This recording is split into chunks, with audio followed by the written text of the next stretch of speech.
Hello students and welcome in today's session. Today we are going to learn about nutrient cycles. So in this topic we are going to learn about the sedimentary cycle, phosphorus cycle. Along with this we will see about little bit about the ecosystem services, right? So this is your last part of the chapter. So let's start our today's topic, nutrient cycle. See here. Next cycle is given, that is the phosphorus cycle, right? Now phosphorus major reservoir is there, that is in the form of rock or in the soil, right? In the form of sediment. So this is the example of sedimentary cycle. Now see, phosphorus is a major constituent of a biological membrane, nucleic acid and cellular energy transfer system, right? As we see the phosphorus, a very important component of all life, right? So we can found where the phosphorus in our body. Most important molecule ATP, adenosine triphosphate, right? In that triphosphate molecules are there, and this is the molecule ATP is there which actually gives us energy. So whatever every organisms energy is there, that is stored in the form of ATP. So this is one of the important molecule which we found in the energy molecule, right? Next we can see that second, it is found in a nucleic acid. Now in the nucleic acids what it comes? DNA and RNA, right? So phosphorus is a very important constituents of the nucleic acid. In DNA structure, whenever we study, that time we see that phosphate sugar backbone, right? So this is one of the important component of a nucleic acids, nucleosome or DNA and RNA. Remember this, right? So that is in huge amount in each and every organism. So you just imagine that the presence of phosphorus in all living organism. Another important thing, phosphorus is one of the important component of the cell membrane, right? If we see the structure of the plasma membrane, right, or the cell membrane, then it has a structure of lipid bilayer molecule, right? And in that lipid layers we can see the phosphorus and lipids together. Phospholipids are also there. So in that also we can found a phosphorus. Along with this, whatever our bones are there, their teeth are there. So in that also we can found a phosphorus in a huge amount, right? So these are some of the important constituents of the phosphorus. Along with all these things, some of the animals are there, they are making shell on their body covering, right, as a protective shell, right, a protective covering. So in that shell also we can found a huge amount of phosphorus. Now among all these things, again huge amount of phosphorus we found in the earth crust, that is in the form of rock as a reservoir, right? As the more concentration, more amount of phosphorus is found in the rock, in the earth crust, that's why phosphorus is a sedimentary cycle, right?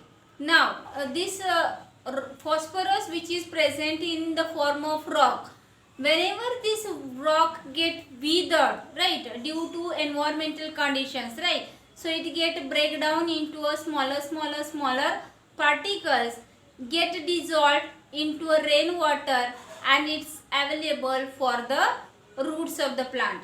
Here the plants get absorb the phosphorus from the soil, right, in the absorbable form, right? It's not only the phosphorus, in the ionic form the phosphorus will be absorbed by the root.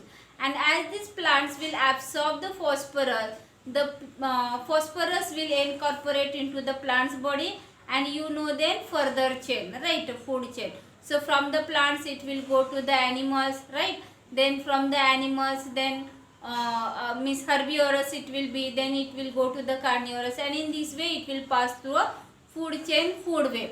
Whenever these living organisms get dead, then it will enter into the detritus food chain. So these detritivores are there, they will decompose these waste material, organic material, and again release phosphorus back into the soil, right? So this is how generally the phosphorus element move in a cycle, right? So let's see more about the phosphorus cycle with the textbook. Here you can see phosphorus as a major constant is given of the biological membrane, nucleic acid, cellular energy transfer system.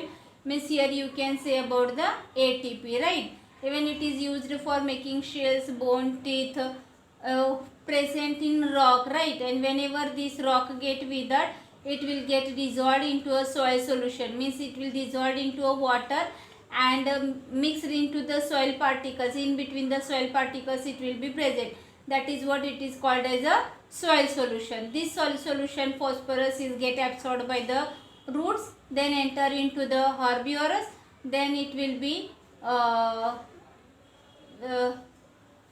whenever this will be entered into the herbivorous animals, then goes to the other animals like carnivorous, right? Whenever the plants and animals will get dead as an waste product, they will get decomposed by the phosphate solubilizing bacteria, releasing phosphorus back to the soil, right? And there is no respiratory release of phosphorus into the atmosphere as like carbon dioxide, right? Sometimes the differences will be asked for the gaseous cycle and the sedimentary cycle, or the carbon cycle and the phosphorus cycle. So this one more point you can add in that, right? Carbon is released into the atmosphere as an respiratory release, right? During the respiration CO2 is released into the atmosphere, but like that phosphorus is not released back into the atmosphere. See, two more differences are there in between the carbon cycle and phosphorus cycle. Atmospheric input of phosphorus through rainfall are much smaller than the carbon its inputs, right?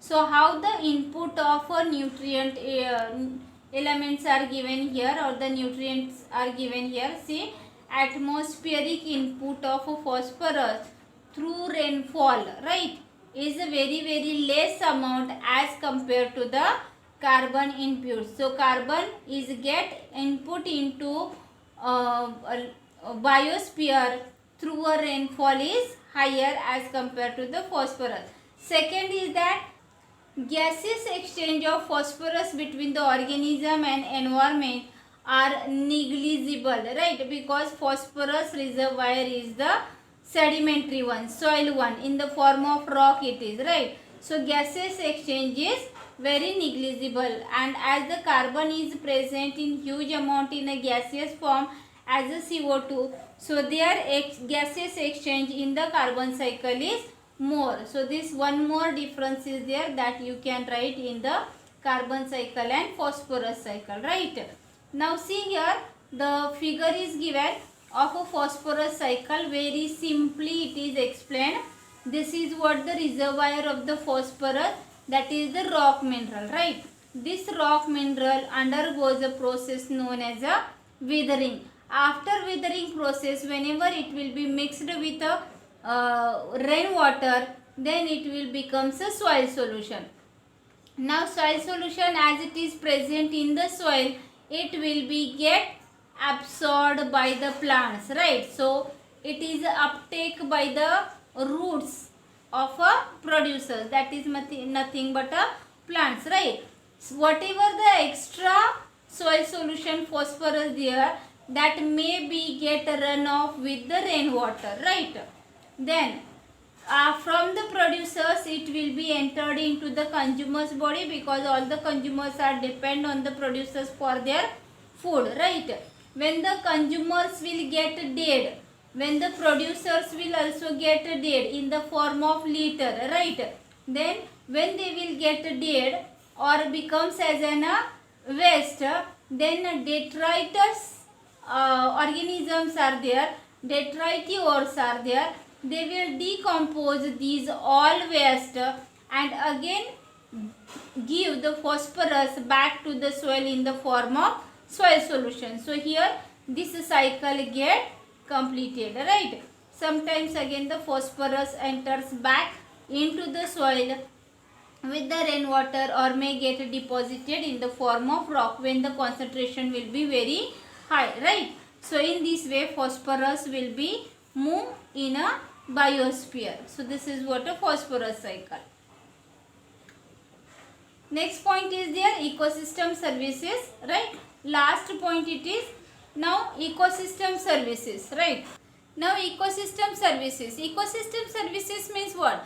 Now in this services word is known to us, right? Whenever we take a service from someone else, right?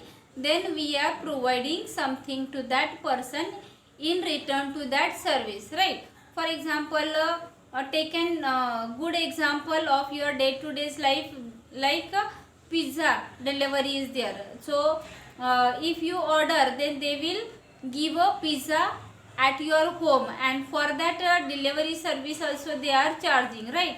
Means this is a kind of a service, ready-made food you are getting at your home to eat. So for this service you have to pay some kind of money, right? So like that ecosystem services are there. So in this ecosystem services also, ecosystem also serves us, do something for us, and for that services, as we are getting a benefit from the ecosystem, are we paying something to the ecosystem?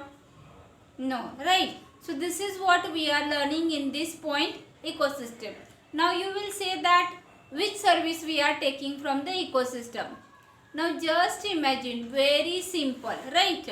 If I will say that you will whatever the oxygen is there in the environment, that is released from the plants, right? So plants are producing oxygen for you, and you have to pay for this to the plants, right? Are you paying for the oxygen what you are breathing for every second, minute? No, right? And without oxygen you cannot live for few minutes also, right? So it is a very essential thing. So for such an very essential thing you have to pay also, right? So are you paying? No.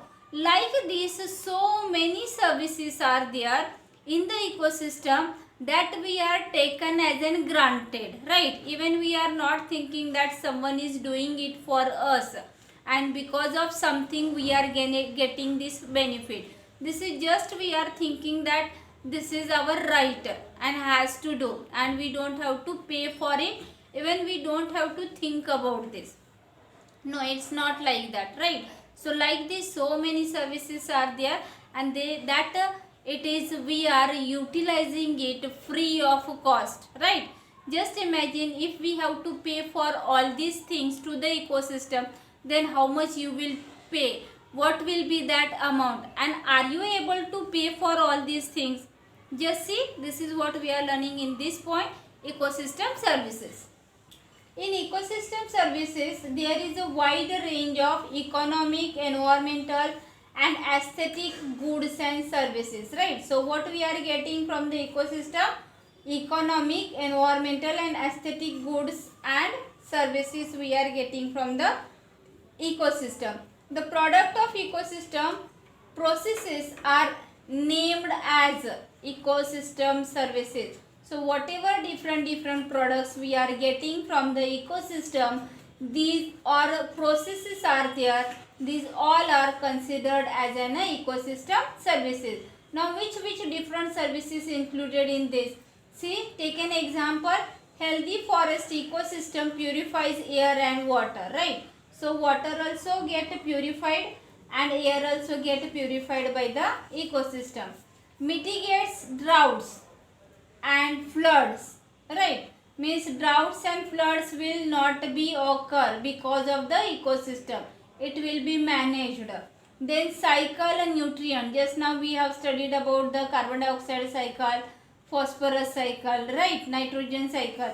So if these nutrients will not be cycled, maybe so many years back only this may get over only, right? If the one way flow was there.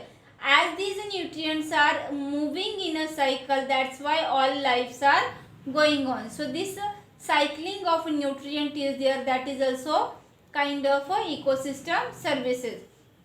Then generate fertile soil. Very important. Because of fertile soil only all plants are there, and because of all plants only all other lives are there. Without plants no life will be there, and for the plants soil is most essential, right? So this fertile soil formation is one more important service by the ecosystem. Next, provide wildlife habitat. Whatever different wildlife are there, for them habitat, home is provided by the ecosystem. Maintain a biodiversity, because ecosystem will be remain stable because of the biodiversity, and if the biodiversity is there, then and then only we are able to survive, right? So that biodiversity maintenance is also done by the ecosystem. Pollinate crops, very important process in case of plants. If the pollination is not takes place, food production means seed fruit will not be developed. So this is the most important thing is done in the plants life, is also a part of a ecosystem service. Next, provide storage site for a carbon and other provides aesthetic, cultural and spiritual value. One more thing is that, or one more service is that storage site. They are providing a storage site for carbon, right? Because carbon is stored in huge amount in the atmosphere in ecosystem. Even along with all these services, they are also providing aesthetic, cultural and spiritual values, right? Along with these values will also be provided by the ecosystem, right? So these services are there. If we decide the values for these services, is it possible to decide a value, decide what money we can give for this all services to the ecosystem?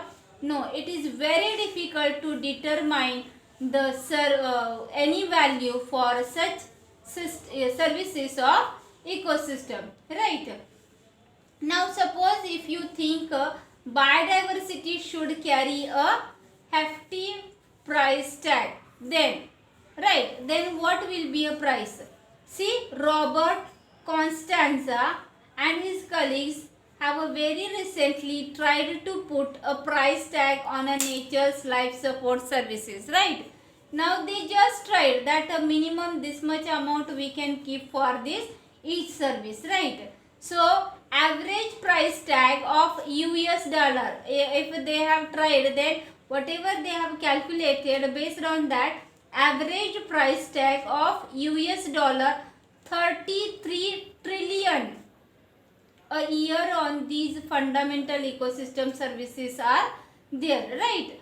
And see, per year this value we have to give to the ecosystem per year, and if we see this amount, then it is a very large amount which is taken for granted from the ecosystem by us, because they are free of cost, and the things which are free of cost no one values for that. This is what we have done here for the nature. And if we see this price, then this is nearly twice the value of a global gross national product, right? GNP, whatever is there, GNP, out of that GNP, it is a double, twice the value of GNP, right? So means we are not able to pay this price to the ecosystem. If we try, then we are not able to put the price to the ecosystem, right? Various ecosystem services, if we see the soil formation, because this is the very important step, right? That only accounts for about 50% amount among this, right? Because as it is an important event done by the ecosystem services. And contribution to other services like recreation is there, nutrient cycle is there, that may cost less than 10% each, right? Cost of climate regulation and habitat for wildlife is there, that is near about 6% each, and below this all other price tags have kept. So as we have kept a very less and minimum value for each ecosystem services and only major services we have taken, then also we are not able to pay to the ecosystem services whatever we have done. So I think that as we have just taken the few only ecosystem services and that also cost minimum value if we have to pay, then also it is not possible for us, right? Because it is twice than our global income, right? GNP. So that's why we can do a minimum thing. What we can do is take care of our environment, right? Take care of the trees. At least you plant the trees, right? So whatever these things are there, if you are taking care of that environment, biodiversity of plants, all other animals, then this is maybe little bit payback to the ecosystem will be there. So just try to do that. Reduce the environment, reduce the pollution, reduce the waste generation.